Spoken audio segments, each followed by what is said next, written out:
Если звезды зажигают, значит это кому-нибудь нужно. Ведь как иначе объяснить то количество звезд, которые сегодня по многочисленным просьбам увидят и услышат зрители БКЗ. Дебюсси, Сибелиус и вечные звезды мирового искусства звучат в исполнении главного оркестра Башкортостана.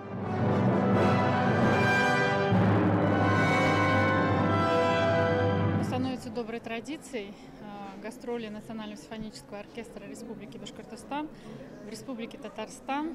И мы очень благодарны Татарстану за радушный прием. Я уверена, что у нас очень много общего в культуре. Когда ты понимаешь, как много общего, ты понимаешь, что это твои не только соседи, не только твои друзья, это твои братья.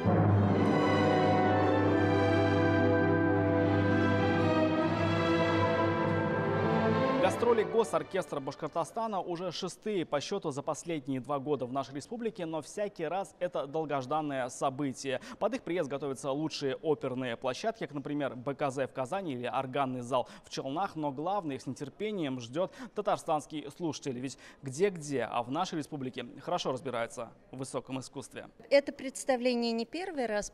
Первое представление я была уже в прошлом году. Мне кажется, это как лечение прошло для моего организма, которое было необходимо. Пришла сюда первый раз, хочу просто отдохнуть, вдохновиться этой музыкой классической.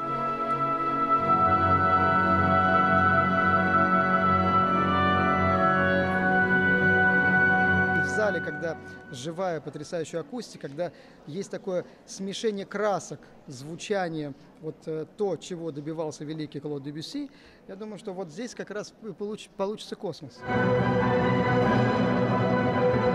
Шайдулин, Игорь Романов, ТНВ, Казань.